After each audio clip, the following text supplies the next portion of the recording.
The Winds of Sanctuary buff has hit WoW, and that in combination with my main game being kind of shit right now has made me log back on to start leveling up some alts. Now I'm someone who usually just plays the game during the big expansions when they come out, but while leveling these alts, I've come to realize that there's way more things that I can do between expansions that'll keep me playing the game. Now this is on a super casual level, I'm not doing Mythic Plus or raids or anything like that, but in all honesty that's only a very small part of the game that I don't participate in. It may be the best content in the game, but I've had bad group experiences before and I like to stay away from that. So as a short answer, is WoW a good game for casuals? Absolutely.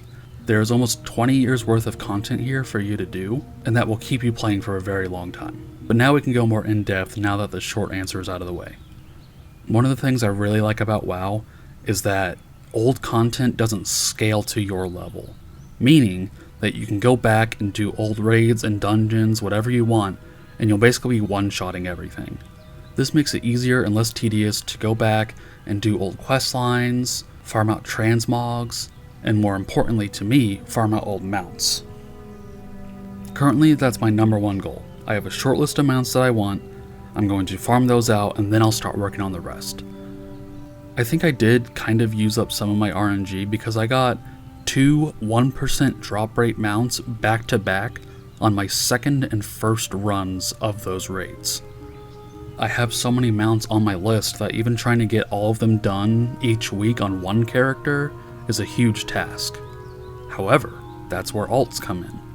I have a character for every single class in the game, and almost all of them are to max level. If I do a raid on one character, I can't do that raid for another week. However, that doesn't mean I can't do that same raid on a different character.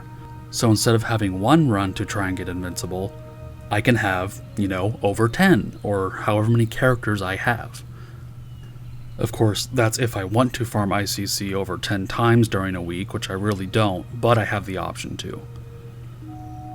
Another bonus of having all the classes in the game is that I also like to farm transmog. Each class has 1 or 2, if not more, sets in the game that I find almost perfect for them. The only class that I think kind of falls short, which is unfortunate for me, is the Hunter. I don't think a lot of transmogs work on Hunters at all, but they do have some good sets. Farming transmog has sent me out to more raids, more various content, that I probably wouldn't have done beforehand because some of them don't have mounts in them. So those are the 2 big things for me, the cosmetics, the mounts, and the transmogs. I want my characters to look as best as they possibly can. However, there is one more kind of collectathon that I've been working on that I also enjoy a lot. Pet battles. What are pet battles? Well, it's just Pokemon. It's Pokemon and WoW. And there are tons and tons of pets to collect. Not all of them are great, or top of the line, but as the saying goes, I gotta catch 'em all. I looked up online the best pets in the game, I went out and got those, leveled them up, so now if I'm out traveling the world and I see a pet that can be caught, I know I'll be able to do so with little to no effort. But oh, you thought we were done there? Absolutely not. We have transmog, we have mounts, we have pet battles. Then there's also professions, and professions make gold. And with gold, you can buy game time, so effectively, you could play WoW for free, just by making gold. Now I have yet to focus on this myself, and I'll get to it eventually, but there's plenty of guides out there that will tell you how to make millions and millions of gold. And with that gold, you can buy game time. So if you really want to be cost effective, if you have the time, you just buy a 1-month sub and just start banging out some gold farms, and you can have game time forever. That is, of course, if you don't want to buy the mounts that cost gold, because those sell in the millions as well, but with how much gold you'll be making overall, you'll be able to do both simultaneously. And all this stuff comes together and goes into the achievement system. Now there are achievements in this game, and there's a lot of them.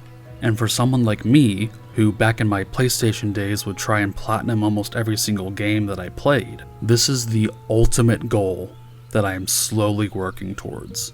The mounts, transmogs, professions, they all have achievements tied to them.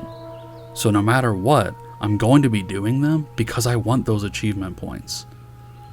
And not only are the collectibles that I'm going for work towards those achievements, I have to do basically everything in the game for the achievements.